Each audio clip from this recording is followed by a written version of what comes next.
Hello, everyone. Thank you so much for joining us for a little bit of Hebrew in the middle of the week. Good to be back with you all.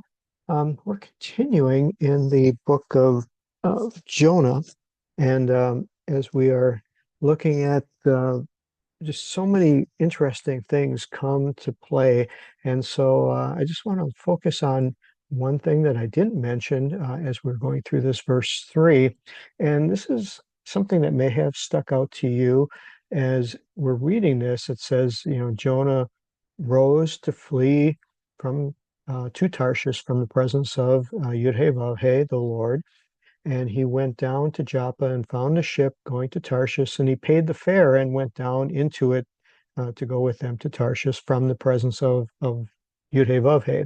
So there are kind of two interesting parallels. We've talked about the repetition of Lifnei from the presence of Yud-Heh-Vav-Heh, which is the Tetragrammaton, the divine, some mostly thought of as merciful, compassionate attributes of God being displayed. We talked about that. But the fact that it mentions that he found a ship and he paid the fare. Now, why was it necessary to include this little tidbit of information? Um, I've never seen this show up in any of the other readings. When we read in the New Testament of Paul getting on a ship and going on his journey, no reference to the paying of the fare. Obviously, this would be a given. It's like you pack your bags, you pay your fare, and you go. Um, Certain things just aren't mentioned because it's commonplace. But yet here, when we see that it's mentioned that he paid the fare, this is where we want to pause. Some two things I want to mention in addition to that is the names of the cities that are mentioned here, Tarshish, which we had looked at previously from more of a geographical standpoint, and then we have written in English Joppa, but it's really Jaffa or Yafo here because it's two, has a construct of going there.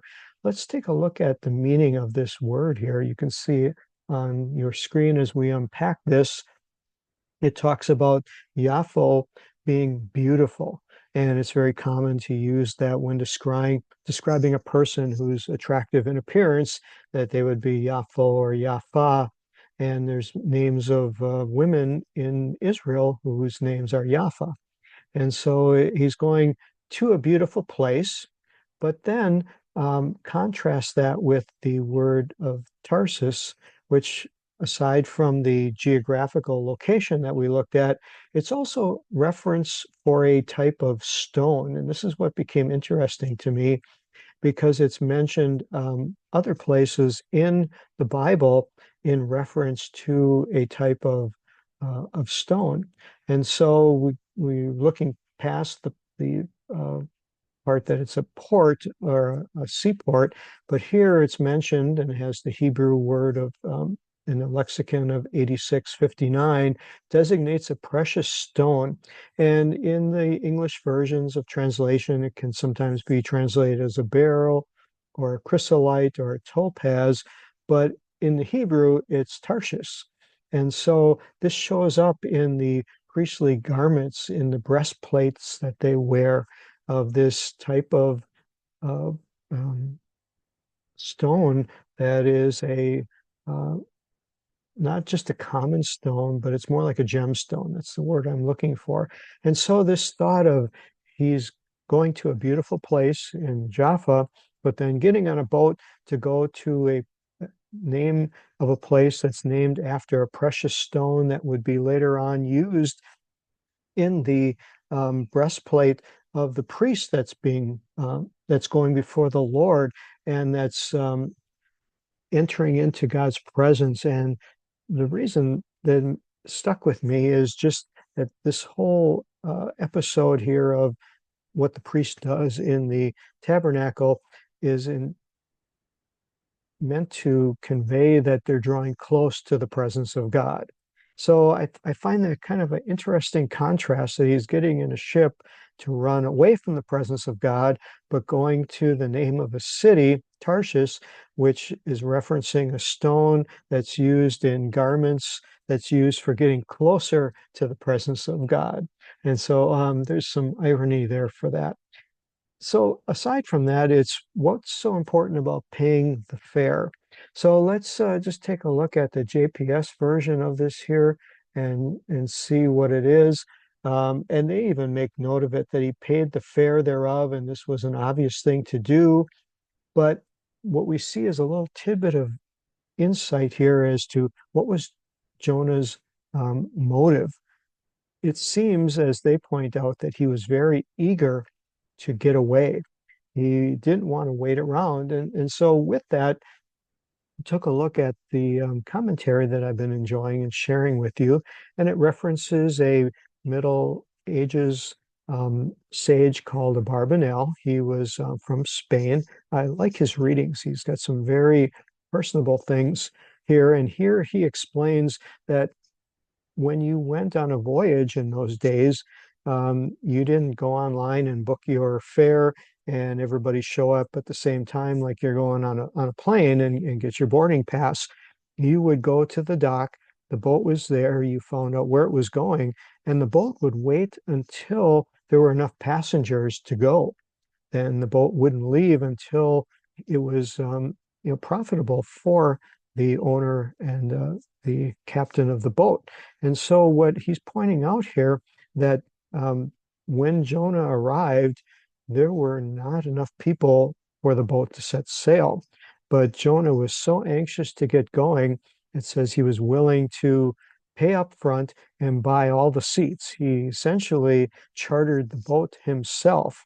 And he says Jonah was wealthy. He chartered the whole boat so that it would transport him.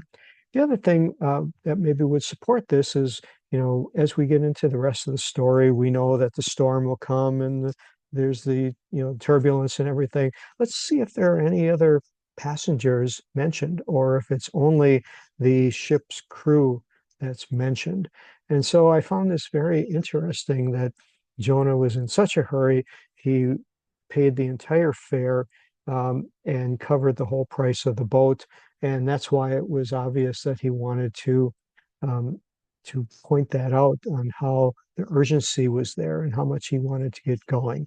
So just a little bit, again, to show you that in the Hebrew, we can see things and that as we're reading it, even in the English, there are these little remezes or these little um, nudges that we get in our spirit that there's something here that's mentioned that is wanting to take us on a journey to look deeper into what was going on.